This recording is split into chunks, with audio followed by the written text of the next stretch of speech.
안녕하십니까. 안녕하세요.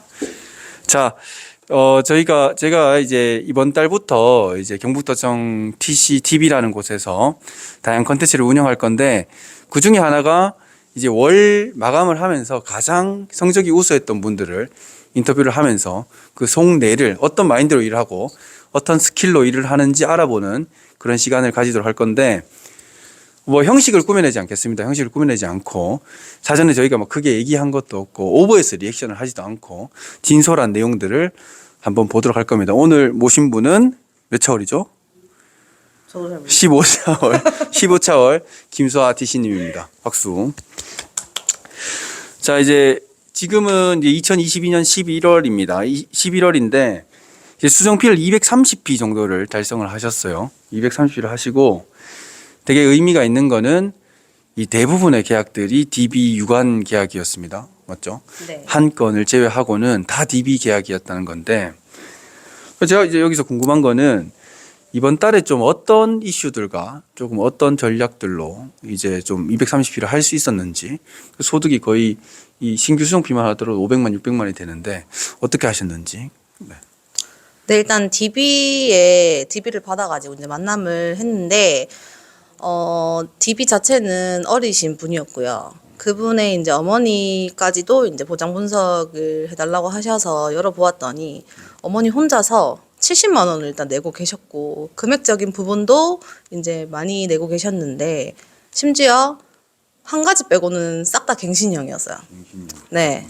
거의 한 10건 정도가 갱신형이셨고, 네네. 뭐 5만 원, 6만 원, 4만 원 이런 것들이 모여서 70만 원이 된 케이스인데, 중요한 거는 거품도 많이 끼어 있을 뿐더러 내시는 돈에 비해서 보장 범위가 굉장히 적었어요. 그래서 이제 그런 것들을 이제 말씀을 드리면서, 그래서 한 20만 원짜리의 건강보험을 짜가면서 그거에 대해서 이제 설명을 해드렸더니, 그렇게 하면 당연히 이렇게 해야 되는 게 훨씬 낫다. 내가 좀 손해를 보더라도 이렇게 해서 이제 계약을 하게 됐고, 이제 그 어머님께서 이제 저를 믿으시고 이제 딸분 DB 그분도 하시고 이제 그 손녀분들까지 이렇게 해가지고, 또 사위도 있었는데 사위는 심지어 관리해 주신 분이 있었는데 다 갱신형에 실손이 없었어요. 그래서 이제 그분까지도 이제 이렇게 다 하게 돼서, 네, 그래서 가족 계약을 하게 돼가지고 230피를 하게 됐습니다. 아이고, 축하드립니다. 제가 이제 보니까 그 수아티시님이 DB 체계를 좀 잘하는 편이에요. 근데 이제 그 중에서 그냥 제가 이제 뭐 정답은 아니지만 주관적으로 봤을 때는 일단 기본적으로 본인의 어느 정도 설계에 대해서 확신이 좀 있는 것 같습니다. 이제 그리고 이 고객이 70만 원의 갱신 보험료를 20만 원의 뭐 새만기 형태로 줄여줬다고 하는 거는 이 납입 여력을 일반적으로 이제 계속 유지할 수 있게 또 해줬고, 그리고 여기서 제가 아까 살짝 제가 들었던 거는 관리해 주시는 분이 있었다고. 네. 그 의뢰 사실 그냥 거절 멘트이기도 할 수 있습니다. 이런 부분들을 적극적으로 조금 이제 해소를 해서 가족 컨설팅을 진행하면서, 사실 소위 한집털이라고 하죠. 이런 것들을 좀 진행하면서 230피를 좀 달성을 하신 것 같습니다. 제가 짧게 진행을 한다고 했으니까 마지막 한 가지만 질문을 좀 드려볼게요.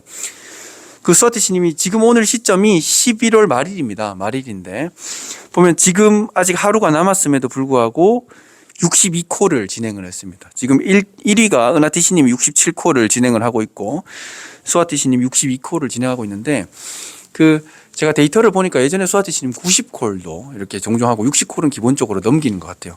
근데 이 콜수랑 이 DB 체결 뭐 금액이라든지 DB 체결률이랑 조금 상관이 있는 것 같습니까? 네, 제 생각에는 뭐 그 전에 이제 뭐 팀장님이라든지 지점장님이라든지 센터장님께서 이제 콜을 해야 뭔가 이제 체결까지 이루어진다라고 말씀을 하셨을 때 사실 신인때는 별로 와닿진 않았어요. 근데 이제 일을 하다 보니 잘 될 땐 또 잘 되고, 저희가 이제 소득 자체가 내려갈 땐 또 내려가는데, 내려가는 그 시점에 조금 많이 생각을 해 보니까 일단 기본부터 시키는 것부터 좀 다져야겠다라고 생각을 해서 그때부터 시작을 했던 게 이제 콜수를 하루에 무조건 3개에서 5콜은 하자. 지인으로 하더라도, 네, 지인을 하더라도 일단 결론적으로 콜로는 그런 보험 이야기를 하기 때문에 그렇게 해가지고 이제 3콜에서 5콜은 좀 채우자라는 마음으로 했고요. 그리고 결론적으로 콜수가 채워져야 그 고객들한테 또 전화가 가기도 하고, 그리고 이제 콜을 막 하다 보면은 지인들도 그렇지만 그 고객들도 텀을 두고 전화를 하게 돼요. 그럼 결론적으로는 안 만난다고 했던 고객들도 한 2주 뒤에는 다시 이제 만나겠다고 하셔서 계약을 한 적도 있거든요. 사실 그런 케이스가 좀 많고, 그리고 미리 방문을 가서 뭐 초회에서 끝나더라도 그분께서 이제 안 하겠다고 하시지만 정말 몇 달 뒤에 전화가 오셔가지고 먼저 가족 계약을 한 적도 있습니다. 그 정도로 콜수도 중요하고 평소에 단체 문자 같은 것도 날리는 게 굉장히 중요하다고 생각합니다. 여기서 제가 궁금한 게 있는 게, 그 신인들이 이런 부분들 굉장히 많아요. 내가 한번 거절당했는데, 하지 마라고 했는데, 1차 방문을 갔다 와서 거절당했는데, 그 뒤에 다시 이제 내가 콜을 하는 게 솔직히 좀 무섭다는 거고, 그게 맞냐는 거죠. 고객이 하지 마라고 했는데, 여기에 대해서 생각이 좀 어떠십니까? 저도 물론 이제 거절을 많이 당해봤고, 거절 당하는 게 지금도 무섭고 싫어요. 그렇지만, 근데 팀장님이 저번에 한번 이제 말씀을 하셨던 게, 고객의 마음은 결론적으로 2주 간격으로 이제 바뀐다고 하더라고요. 그 높낮이가 2주 간격으로 바뀌는데, 오늘 거절을 당했으면 2주 뒤에 한번 전화를 해봐라. 이런 말씀을 하셨었어요. 그래서, 근데 그게 확실히 효과가 조금 있는 것 같고요. 그리고 거절 당하는 거에 대해서 처음에는 이제 전화하기도 싫고 자꾸 이제 그런 마음이 들지만, 저희도 이제 뭐 전화가 오면은 사실 기분 안 좋을 때는 기분 안 좋게 받을 수도 있잖아요. 근데 무조건 저희가 일방적으로 전화를 하는 거기 때문에 그 고객도 웃으면서 받아줄 수는 없다고 생각해요. 그런 것도 어느 정도 감안을 해야 될 것 같고, 그리고 거절 당하면은 굳이 그런 것들을 저는 안 적어놔요. 저는 그 DB 거기에다 안 적어놓거든요. 현황에다가 안 적어놓고 저도 잊어버리게끔 해서, 그러면 마지막에 전화한 것만 뜨잖아요. 그럼 저는 2주 뒤에 전화를 하는 거예요. 네. 그거 저도 잊어버리니까 저도 새로운 마음으로 전화를 하게 돼요. 그런데 그 고객도 모르고 또 전화를 받아요. 그런 부분들이 많거든요. 그래서 이런 식으로 좀 잊어버리시는 게, 좀 털털하게 좀 잊어버리시는 것도 중요한 것 같아요. 정말 신인들한테 도움이 되는 것 같습니다. 뭐 이런 질문 하거든요. 그러면 며칠 뒤에 전화를 다시 해야 돼요? 2주란 거 들으셨죠? 2주는 고객도 까먹고 나도 까먹는다. 그래서 나도 그 감정을 잊어버리고 고객도 잊어버리니까 그 시간에 좀 콜을 하면 이렇게 많은 콜을 할 수 있고, 그게 또 결과로 이어지는 그런 선순환 구조를 가져갈 것 같습니다. 오늘 이제 이렇게 뭐 짧지만 짧고 뭐 긴 시간 동안 이렇게 인터뷰에 응해 주셔서 감사하고, 제가 갑자기 불렀거든요.